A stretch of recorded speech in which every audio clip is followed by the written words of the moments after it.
ahorita en las bolsas de valores, en los indicadores en general, y bueno, el comportamiento tan errático de la economía americana. Ahora, a nivel internacional, decía, en Europa la cosa está complicada. Von der Leyen, que es la presidenta del Parlamento Europeo, antier lanzaba una propuesta que a mí sí me causó escozor, porque lo que está ella pidiendo es un control absoluto en toma de decisiones en casos de emergencia. Si alguien ha visto la película de Star Wars, la 2 y la 3, la revancha de los Sith, no sé si se acuerdan ustedes cómo eh, el senador Palpatine, que con el tiempo se convierte en el emperador, con el pretexto de que había recibido él un supuesto ataque en su contra, pedía al Parlamento que le dieran, por excepción, en momentos de crisis, un poder absoluto para tomar decisiones sobre el resto de los demás, que es el caso de lo que quieren ahorita Europa. Es igual, porque dice von der Leyen que no la dejan tomar decisiones porque países como Hungría le están pidiendo a la Unión Europea, denme chance, porque los demás países sí tienen reservas de petróleo y gas, pero yo no tengo, dice. Entonces, si yo corto relaciones directamente con Rusia para sancionarla, pues me voy a quedar yo sin poder trabajar mi industria porque depende de esos energéticos. ¿Cómo le puedo hacer? Pues en realidad no le puede hacer de ninguna otra forma porque necesita hacerse de reservas. Y está pidiendo a Hungría 5 años, de 3 a 5 años. Entonces, ¿cómo una sanción va a funcionar si se la aplicas a un país de 3 a 5 años? O sea, por ese lado, von der Leyen tiene razón. Dice, bueno, entonces no vamos a poder presionar a Rusia porque no se puede. Pero también los países europeos tienen que ver que no todos tienen las mismas condiciones. Si le dan ese poder absoluto, aguas muchachos, porque nos acercamos a una situación de totalitarismo donde en emergencias le vamos a ceder el poder a alguien para que tome la decisión por todos. Y eso es peligrosísimo porque la historia nos ha demostrado que cuando eso pasa se generan dictaduras. El caso más remembrado es el de que pasó en Alemania con Adolf Hitler, ¿no? Entonces, digamos, aparte de lo de la que la película dice, bueno, es el referente. Normalmente cuando se dan estos poderes aparentemente de emergencia, sí se lo puedes dar a la persona, pero tienes tú que estar atento a que te los devuelva. Y si tú le das ese nivel de poder a alguien, definitivamente no te lo va a devolver, ¿no? Entonces va a tener el poder absoluto. Y ese es el pleito en Europa ahorita, si le ceden a von der Leyen o no ese poder al Parlamento Europeo. Y Lagarde se está viendo presionada, me refiero a la encargada del Banco Central Europeo, de subir las tasas de interés. Así que el escenario pues está puesto para que la situación económica general se mantenga en esa dinámica. Todo este rollote que les eché es para decirles algo muy concreto. La inflación no se va a ir este año, pues, así. Esto va a durar bastante, va a tardar año y medio, un poquito más. Sí, solo sí, las cosas no se complican en Rusia con Ucrania, lo cual pinta que así va a ser. Así que al exponer Putin que él va por una guerra de desgaste, o sea que va por una guerra convencional, amenazaron ahora el día 9, les había dicho que no era importante porque celebraban la victoria de los rusos sobre los alemanes de la Segunda Guerra Mundial.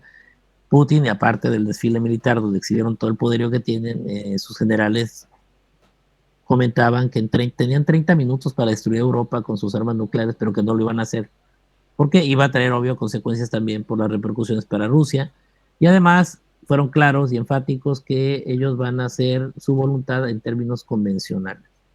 O sea, van a hacer una guerra financiera, económica, sobre todo energética, porque tienen el sartén por el mango, y obviamente van a mantener sus peleas al interior eh, con una guerra convencional, con armas convencionales. Así que va para largo un poquito, la cosa se puede complicar más. Ya les había dicho que para mí esto nos dice que a finales de el año va a estar complicado, el último trimestre va a ser complicado. Bueno, ya los puse al día, así estamos ahorita con las cosas, ¿no? Así que Standard Poor's ayer 1.2% se recompuso. Las tecnológicas, Apple, Intel, están registrando números positivos. Eso es muy bueno, pero vamos poco a poco. Se va recuperando la confianza de los agentes económicos, pero aún así están atentos a lo que está pasando a nivel de tasas de interés. Y como lo estamos viendo en clase, Y como Krugman lo menciona, hay una relación muy, muy derecha, muy estrecha entre el tipo de cambio, la tasa de inflación y la tasa de interés. De acuerdo, como lo vimos también cuando explicamos la lógica bursátil. Hasta aquí, ¿hay alguien que quiera comentarme algo que haya escuchado o, bueno, que quiera platicarme?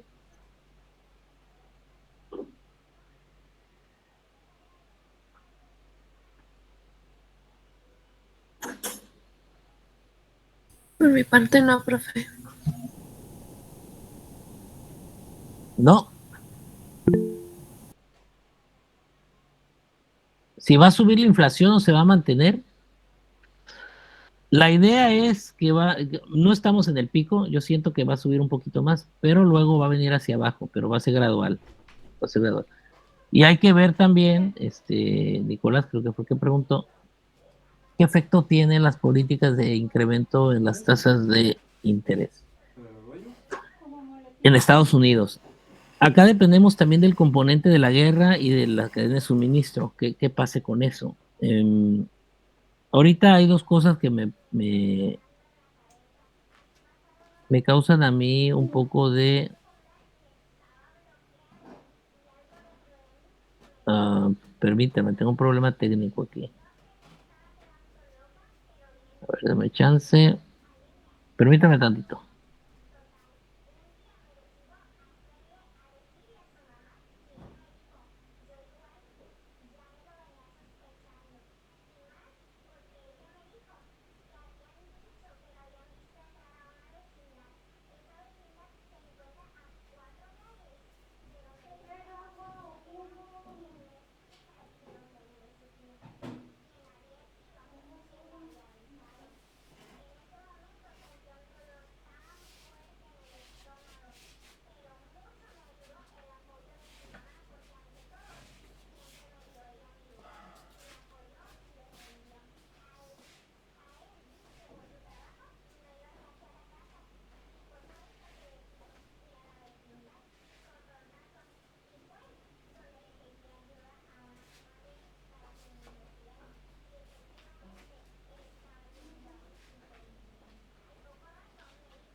Bien, tuve un problema por ahí técnico, pero parece que ya quedó.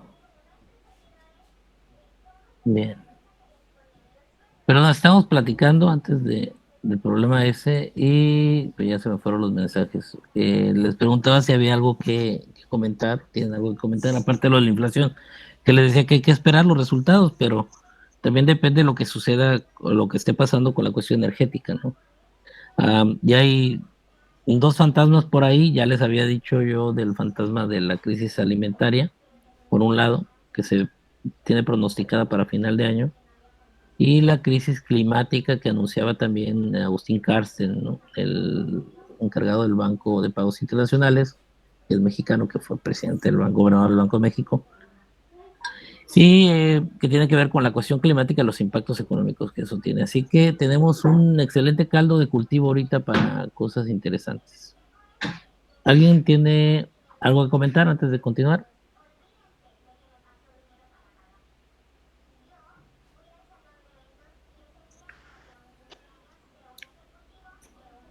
¿Nadie?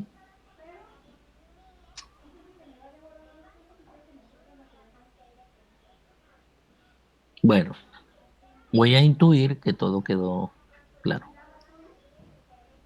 Bien, todo el mundo ve el Krugman, ¿sí lo ve? Es pregunta. Sí, bueno, yo sí lo miro. Ok, bien. Perfecto. Vamos a entrar a... Este capítulo me lo voy a llevar muy rápido ahorita. Es el capítulo, creo que el 14 en el que vamos. Sí, 14. Vamos a hablar de dinero, los tipos de interés, los tipos de cambio de manera muy rápida. Nada más para recordar algunos puntos que hemos hablado a lo largo de la clase. De hecho, cuando hablamos de la banca y del circuito de intermediación bancario, si mal no recuerdo, y ustedes también sé que recuerdan esto,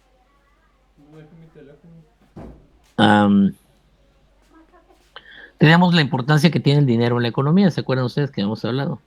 Y el dinero en realidad, ya lo platicamos, surge como un medio de cambio. El dinero sirve para eso, o su origen es eso, ser un medio de cambio. Facilita las transacciones. Que el día de hoy se haya convertido en el fin en lugar del medio para conseguir el fin, eh, pues eso es algo que nos ha llevado a la modernidad, pero en realidad es un medio de pago normalmente aceptado por todos, ¿no?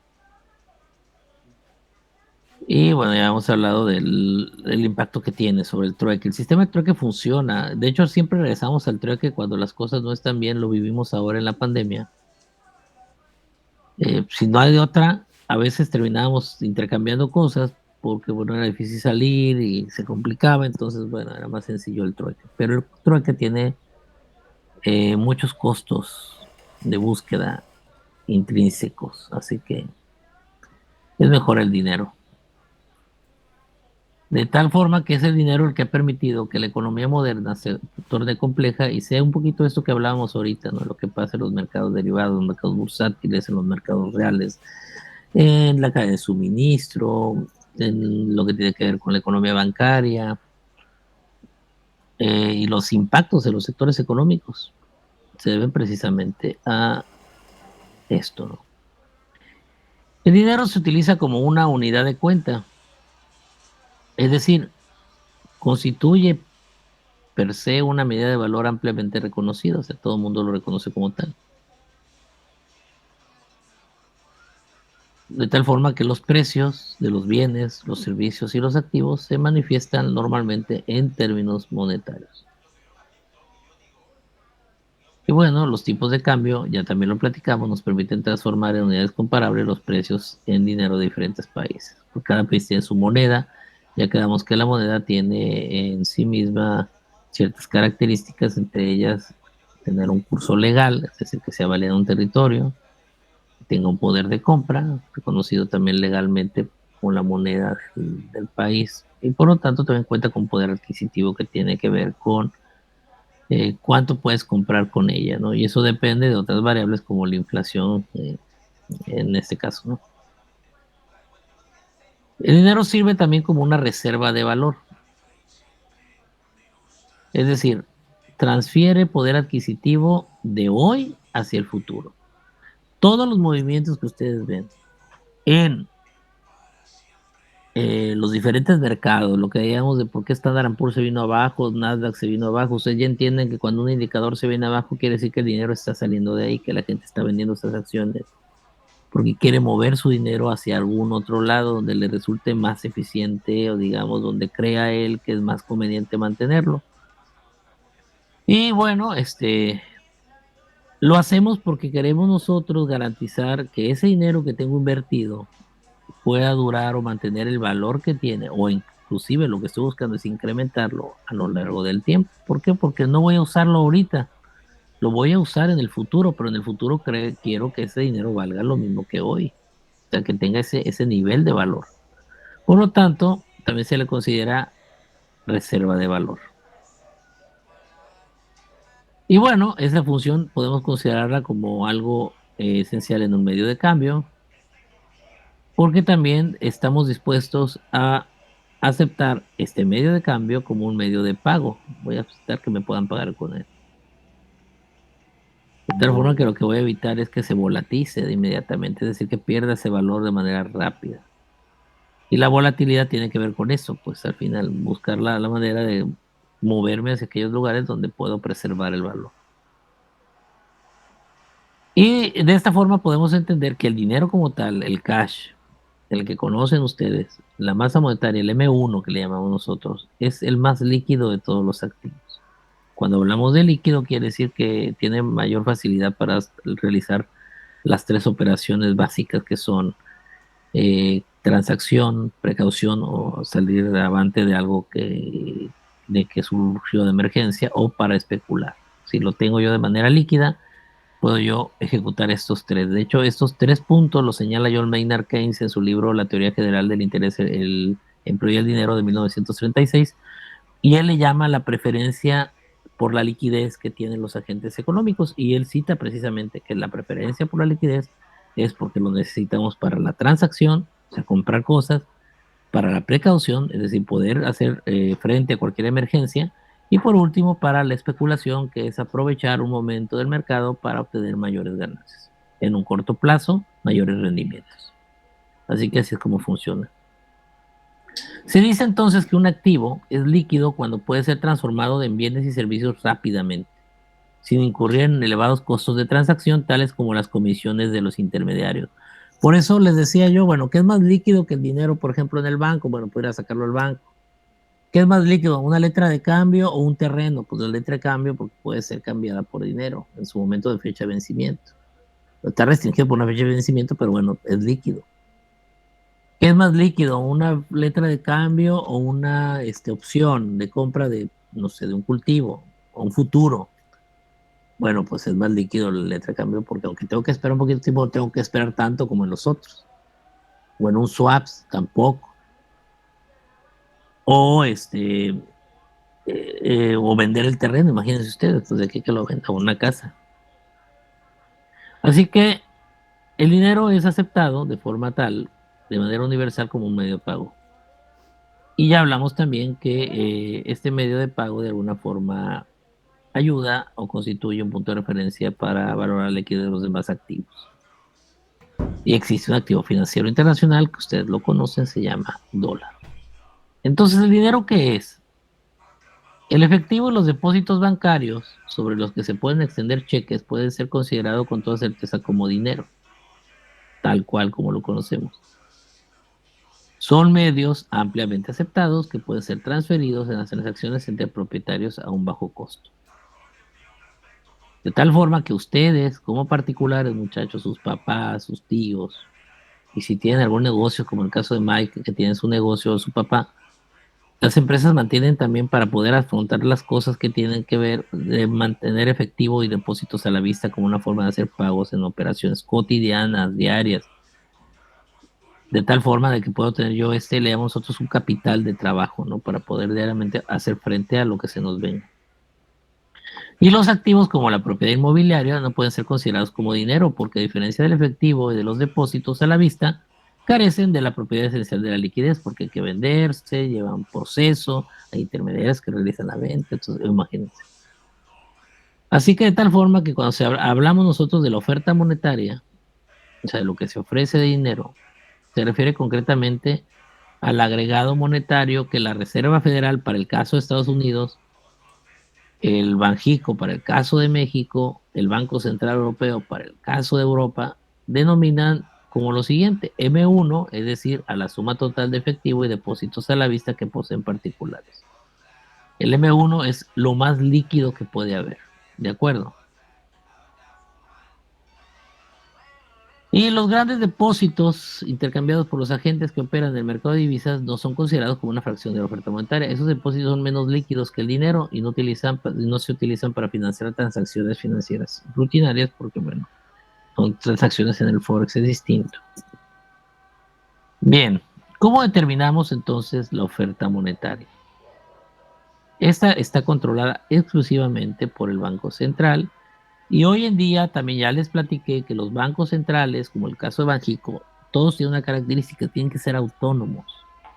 Porque si no son autónomos, corremos el riesgo de que se conviertan en una entidad o una caja chica de los gobiernos. Y cuando necesiten dinero, usan la maquinita y sacan billetes. Y ya platicamos los efectos que tiene eso. De hecho, el efecto que tiene el derecho señoreaje, que así se le llama a eso, de pagarse, el derecho que tiene un gobierno de pagarse a sí mismo, haciendo uso del Banco Central, genera una crisis similar a la que tenemos ahorita: un exceso de liquidez que provoca una desmonetización y una inflación galopante.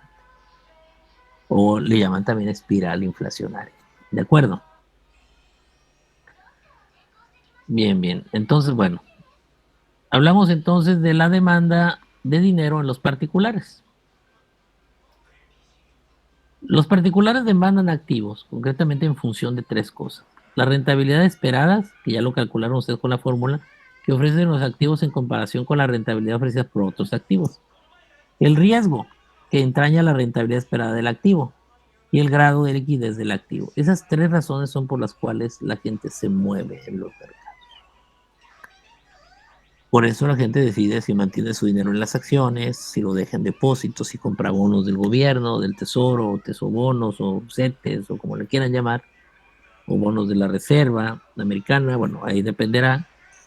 Bueno, eso depende del riesgo que entraña para mí comprarlos o no, y del grado de liquidez del activo, igual si me conviene o no. Porque caía Standard & Poor's 500 en 3 semanas y Nasdaq, porque la gente sentía que el grado de riesgo que tenían en comprar activos de renta variable era muy alto por la situación. La renta variable se torna atractiva en escenarios como los que teníamos antes de la pandemia, inclusive durante la pandemia un tiempo, con las tasas de interés en cero, o como la mantiene el Banco Central Europeo, que tiene que subirla porque sí lo tiene que hacer.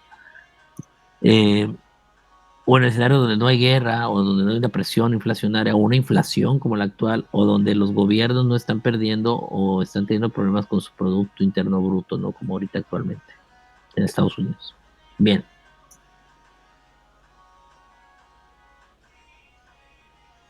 Bien, vamos a seguir entonces.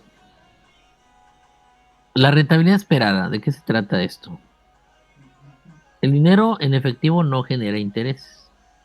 Los depósitos a la vista se remuneran a menudo con algún tipo de interés, pero ofrecen una tasa de rentabilidad que generalmente queda por debajo de la rentabilidad que ofrecen otras formas menos líquidas de mantener la riqueza. Es decir, si lo quiero dejar en el banco, pues me va a dar una tasa muy pequeñita. Sí, diferente a que si lo mantengo en un pagaré o lo mantengo dentro de la bolsa, una sociedad de inversión, a través de una sociedad de inversión, o si lo mantengo, no sé, en algún activo como el oro, la plata. Ahí dependerá, ¿no? Entonces ahí normalmente el dinero así solito no genera gran cosa, ¿no? Entonces, cuando ustedes toman la decisión de que su dinero se quede con ustedes y no lo van a invertir en ningún lado, cuando se mantiene el dinero en efectivo, se renuncia a un tipo de interés más elevado que se podría obtener interviniendo en títulos públicos, en depósitos a plazo o en algún otro activo no líquido. Es decir, puede usted decidir: me quedo con mi dinero, pero en realidad estoy renunciando a generar más riqueza. ¿De acuerdo? Y riqueza en términos monetarios.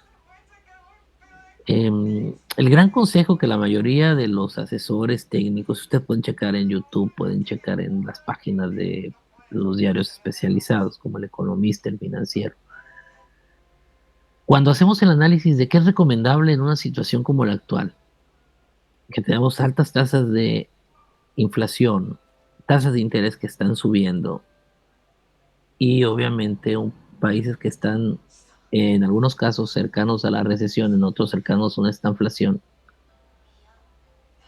¿Cuál es el peor escenario? Y el peor escenario es, la mayoría de los expertos coincidimos en lo mismo, es no hacer nada.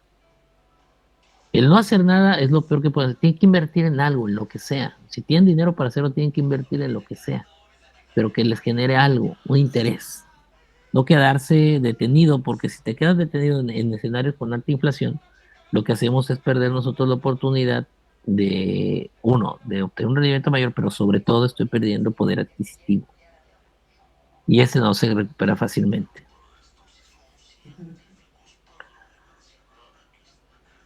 Bueno, y vamos a adelantarnos, voy a ver un ejemplo, no me interesa eso. Entonces podemos concluir algo muy sencillo. Si todo lo demás permanece constante, que ya saben, el famoso ceteris paribus que usamos los economistas, que parece hechizo de Harry Potter, está en latín también. Es decir, todo permanece constante, todo lo demás permanece constante. Un incremento de los tipos de interés dará lugar a una disminución de la demanda de dinero. ¿A qué se refiere eso? Que si subes tú las tasas de interés, lo que va a pasar es que la gente va a guardar su dinero en esos instrumentos o activos que le generen rendimiento mayor a mayor plazo. Esa es la razón por la cual subimos las tasas de interés. Es decir, podemos decir que la influencia del tipo de interés sobre la demanda monetaria utilizando el concepto de costo de oportunidad que ya lo hemos hablado. Ya saben que yo lo puse en términos muy coloquiales cuando les decía que el costo de oportunidad es aquello que dejó de hacerse, ay, se me fue la frase. El costo de oportunidad es aquello que dejó de hacerse de hacer por lo que se hizo, ¿no? Es decir, lo que yo dejé de hacer por tomar otra decisión. Mi costo de oportunidad es eso que dejé de hacer. Así que cuando yo defino si mi dinero se queda en un lugar o en otro, lo que estoy haciendo es realmente asumir un costo de oportunidad. ¿Por qué? Porque mi costo, la cuantía o lo que estoy perdiendo es aquello que estoy dejando de lado o que estoy obviando para irme por una opción. Pero ese es un costo. Ya por algo más rentable, ¿no? Perdón, a ver, espera. Se refiere a dejar de hacer algo por hacer algo que va a tener más ganancia a futuro o algo más rentable. Así es, Devani. Y entonces lo que sucede, Devani, es muy sencillo. Si yo renuncio a hacer algo por algo que tú consideras más rentable, siempre vas a tener un costo de oportunidad, porque la pregunta podría ser, o el argumento de Devani podría ser, no, profe, yo no tengo un costo de oportunidad porque yo decidí estar allá. Sí, pero siempre hay un costo de oportunidad asociado con la decisión que no se tomó. Porque te vaya bien o mal con tu decisión, pudiste haber tomado la otra. Entonces es un costo que te va a ser permanente, pues. De acuerdo, y eso lo tienen que asumir, porque no va a regresar. Sí queda claro eso, ¿verdad? Sí. O sea, va implícito, pues en la toma de decisión va implícito esa pérdida. Ese costo de oportunidad tiene que ir implícito. Y no solo en términos económicos, lo habíamos platicado en clase, en términos personales, pues cuando toman decisiones de amistad, de noviazgo, de carrera, siempre su costo de oportunidad es aquello que dejaron de lado por hacer lo que decidieron hacer. Y ese siempre va a estar ahí. Pero lo tengo que asumir, tengo que decir, ok, asumo ese costo porque me interesa o creo o considero que mi mayor oportunidad está por aquí. Y bueno, el tipo de interés entonces mide el costo de oportunidad de mantener dinero en efectivo en vez de admitir valores inmobiliarios remunerados. Cuando se incrementan los tipos de interés, que es lo que estamos viendo ahorita, incrementa por tanto el costo de mantener dinero y origina por sí mismo una disminución de su demanda, porque la gente no quiere perder por mantener dinero, lo mejor lo va a invertir. En términos de riesgo, cuando hablamos de riesgo, el riesgo per se no es un factor importante en la demanda de dinero. Es arriesgado mantenerlo porque un aumento inesperado de los precios de bienes y servicios podría reducir el valor de dinero en cuanto a la cantidad de productos que pueden ser consumidos, que era lo que les decía. El riesgo real es la pérdida del valor adquisitivo. Ese es el riesgo real. Si yo me quedo con el dinero y no lo invierto, lo único que estoy perdiendo es con una inflación como la actual, con el tiempo, y más si estamos dentro de una espiral inflacionaria o una inflación galopante como la que pasa en Europa, lo único que me estoy perdiendo es, el único riesgo, digo, fuerte ahí es la pérdida constante de poder adquisitivo con el tiempo. Em, Dice, sin embargo, desde el momento en que el valor de los activos remunerados, como son los bonos del Estado, o sea, los bonos que sacan los gobiernos, bien expresado en dinero, el mismo aumento inesperado de los precios reduciría la misma proporción del valor real de dichos activos. Así que de alguna forma, por eso los bonos, van a ver ustedes que el valor de los bonos a mayor plazo es, tiende con el tiempo a volverse menor, es lo que está pasando ahorita. Los bonos más cercanos tienen un valor mayor, los más lejanos tienen un valor menor porque no está segura la gente por lo que está sucediendo. Pero de momento, como saben que ahorita están subiendo las tasas de interés, en este momento están subiendo las tasas, ahorita se vuelve atractivo. Y bueno, debido a que cualquier cambio en el grado de riesgo de mantener el dinero a causa de una variación equivalente del riesgo de mantener bonos, la variación del riesgo de mantener dinero no se traducirá necesariamente en una reducción de la demanda de dinero por los particulares ni el aumento de la demanda de activos de mayor rentabilidad. O sea, la gente, digamos, el riesgo mayor que corre en escenarios como el actual es precisamente el riesgo de mantenerse sin moverse. La liquidez, el principal beneficio de mantener el dinero procede de su liquidez, de qué tan líquido sea. Los particulares y las empresas mantienen dinero porque facilita de forma sencilla realizar pagos diarios, llevar a cabo ese pago diario, ¿no? Eh, Algunos casos, y ya lo hemos platicado también, pueden llevarse adquisiciones con dinero menos líquido, pero es difícil, es lo que les decía cuando les ponía un ejemplo. Si yo tengo un swap, es un cambio de moneda por otra en un tiempo determinado, o tengo una opción, me refiero, por ejemplo, a lo que les hablaba en el caso de un cultivo que estoy financiando, o un futuro, es dinero que no tengo ahorita, pero tengo el documento, soy tenedor de un documento que ampara dinero, pero no lo voy a usar en este momento, lo voy a poder yo ejecutar en un tiempo. Pero si alguien que le debo dinero, supongamos a Xiomara, le pago yo a Xiomara con eso y ella lo acepta, es una forma de pago. Puedo pagar con eso, no es lo usual. Lo usual es dinero líquido, la gente quiere dinero líquido, quiere M1, pero en algunos casos, si el dinero no es tan urgente para la persona y en realidad es una inversión, puedes decir, sabes que te acepto el activo menos líquido, no tengo problema. Bueno, aquí pone el ejemplo de un Picasso, les hablaba yo otra vez del ejemplo de algunas botellas de vino, ¿no? Que también hacen eso. Un aumento del valor medio de las transacciones realizadas por un particular o por una empresa da lugar a un incremento en la demanda de dinero. La demanda agregada, como ustedes ya lo saben porque llevaron el macro, cuando hablamos de términos agregados se refiere a la demanda de todos, de todo, cuando un país completo demanda dinero. La demanda agregada la determina el tipo de interés, la inflación y el PIB real. Repito, la demanda agregada de dinero, o sea, lo que la gente demanda de dinero, el dinero que necesitan para lo diario, o sea, cuando hablo agregado me refiero a todo un país, por ejemplo, o toda la Unión Europea, o todo Estados Unidos. Depende de tres cosas, repito, tasa de interés, inflación, PIB. Ya queda claro porque es importante darle seguimiento con esto, con lo que empecé la clase de hoy, ¿verdad? Para el día de mañana, ustedes, muchachos, van a investigarme o van a leerme de aquí en adelante estas fórmulas para platicarlo.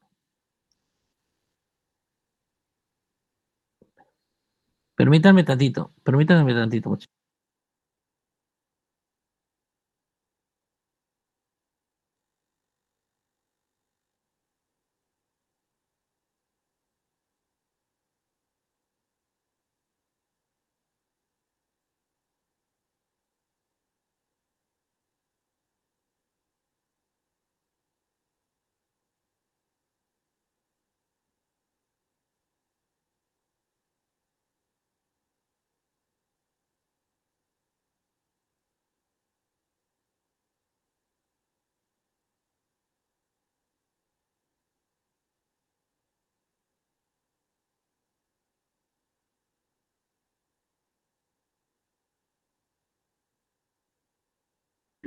Bien, muchachos, les decía, para mañana vamos a retomar desde ahí, desde la fórmula.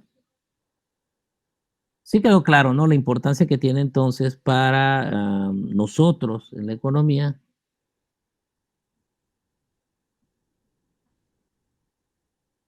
Perdón, la relación entre el PIB, la tasa de interés y la tasa de inflación. Yo sé que les doy mucha lata con eso, pero si entienden esa relación estrecha en esas tres variables macro, muchachos, tienen resuelto la mayoría de lo que viene del curso. ¿De acuerdo? Y de lo que venga de entender cómo funciona el entorno económico global. ¿Preguntas hasta acá? Devani, Belén, Daniela, Brian, Luis, Miguel, Dani, Michelle, Luis Roberto. ¿En qué página era, profe? Permítanme. Es la página, ahorita les digo, 368 del libro como tal.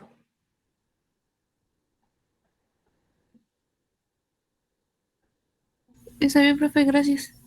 Muy bien, pues nos vemos mañana en clase, ya presenciales. Me gusta más presencial que así, porque así como que le batallo. Va, nos vemos Sí, pues. profe. Sale, gracias. Pórtense bien. Bye. Dale, bye bye, bye bye, bye bye.